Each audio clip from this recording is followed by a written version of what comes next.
नहीं मतलब इकोनॉमी का रूल के हिसाब से जब सारा कपड़ा उन्हीं का है, मेरे पापा का ही है, और मेरे तो अभी तक कमाता हूँ ही नहीं, तो बेसिकली जो भी वो उनके पैसे से आया है, सो कॉल्ड उनके कमाया हुआ पैसा से आया है, तो उनका हो गया।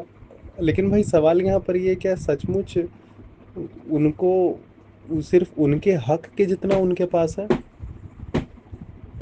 या फिर उनके हक से ज़्यादा उनके पास है? मेरे को 400 रुपये का एक बुक खरीदने के लिए पैसा नहीं है, पापा 500 रुपये उड़ा के मतलब 500 रुपये गिरा कर आ गया, मैं कुछ नहीं बोल सकता। और पापा बोलते हैं, मैं वही फिर आया थॉट में जो मम्मी इतने दिन से बोलती है कि हाँ बेटा, तुम्हारा कमा हुआ नहीं ना, वो जो चाहे वो करे। तो यहाँ तो आप मिल्क खरीदते हैं जिससे क्लाइमेट चेंज होता है, यहाँ तो आप उसको गिरा कर आ जाते हैं। मतलब यही है ना।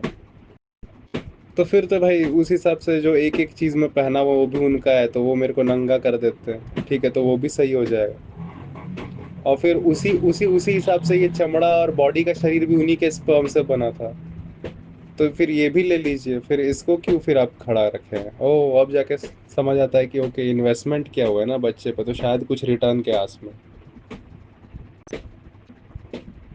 लेकिन इसमें फ्यू क्वेश्चन तो अभी भी दिमाग में रह ही गया कि क्या सचमुच सिर्फ उनके हक के जितना उनके पास है क्या एक सर्विस? अब यही है ना बात, अब कितना दूर तक चला गया सर्विस का, इनइक्वालिटी तक बात देखो चला गया कि सच में क्या सर्विस आज सिर्फ एक इंसान को उतना ही दे रही है जितना उसके लिए ज़रूरी है?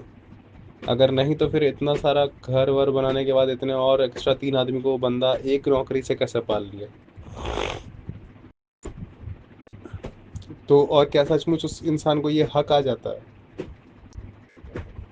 कि वो पैसा को जैसे चाहे वैसे उड़ाए ओनली बिकॉज उसने कमाया? ये सब का तो सवाल का मेरे पास जवाब ही नहीं मिल रहा भाई मुझे।